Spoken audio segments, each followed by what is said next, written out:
যে বিষয়টির সাথে আজকের এই মাস সমসাময়িক প্রেক্ষাপট এবং বিশ্ব জড়িত আছে, আল্লাহ পাক আমাদের সবাইকে আলোচনা শুনে বুঝে আমল করার তৌফিক এনায়েত করুন, আমিন। আমরা এখন যে মাসে আছি, এই মাসের নাম কি? এটা আরবি মাসের কততম মাস? মাশাআল্লাহ। এই মাসে একটা দিন আছে স্পেশাল, এই দিনের নাম কি? আশুরা। আশুরার দিনে কি হয়েছিল? আশুরার দিনের সবচেয়ে গুরুত্বপূর্ণ ঘটনা কি? আশুরার দিনে আমরা রোজা রাখি বা সিয়াম পালন করি, কি কারণে করি? তো আমরা জানবো ইনশাআল্লাহ এই ঘটনার পিছনের গল্পগুলো কি, ইনশাআল্লাহ তাআলা। ওয়া মা তাওফীকি ইল্লা বিল্লাহ আলাইহি তাওয়াক্কালতু ওয়া ইলাইহি উনীব। তো আমি আলোচনা শুরু করতে চাচ্ছি একটা মূল জায়গা থেকে, যে মুসলিম উম্মার বা মুসলিম জাহানের একজন জাতির পিতা আছেন, তার নাম কি?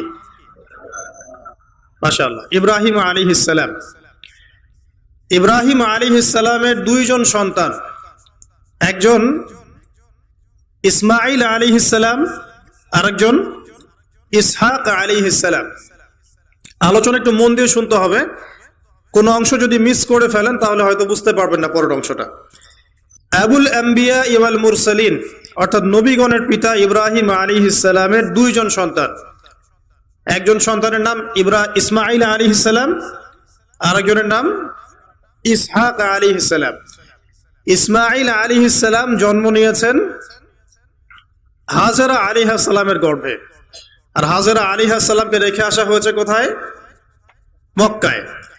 তো এখান থেকে ইসমাঈল আলাইহিস সালামের বংশ চলতে চলতে এক পর্যায়ে এই বংশে সর্বশেষ এবং চূড়ান্ত নবী মুহাম্মদ সাল্লাল্লাহু আলাইহি ওয়াসাল্লামের জন্ম হয়। ঠিক আছে, তাহলে আমরা হচ্ছি বনু ইসমাঈল। ইসমাঈল আলাইহিস সালামের বংশের পুরো সিলসিলায় একজন নবী পাওয়া যায়, তিনি হচ্ছেন আমাদের নবী মুহাম্মদুর রাসূলুল্লাহ সাল্লাল্লাহু আলাইহি ওয়াসাল্লাম। আর আরেকজন সন্তান ইব্রাহিম আলাইহিস সালামের, তার নাম কি? ইসহাক আলাইহিস সালাম। ইসহাক আলাইহিস সালাম জন্মগ্রহণ করেছেন সারা আলাইহিস সালামের গর্ভে। প্রথমে তিনিই ছিলেন, সারা আলাইহিস সালামই প্রথম স্ত্রী। তো তার গর্ভে জন্ম লাভ করেন ইসহাক আলাইহিস সালাম। তো আমরা বুঝতে পারলাম যে নবীগণের একাধিক স্ত্রী ছিল। পশ্চিমা সভ্যতা আমাদেরকে শিখিয়েছে যে একজন সৎ ব্যক্তির একটাই স্ত্রী থাকতে পারে, একজন চরিত্রবান এবং সৎ ব্যক্তির একজন স্ত্রী থাকতে পারে, যার একাধিক স্ত্রী আছে তার চরিত্র ভালো না।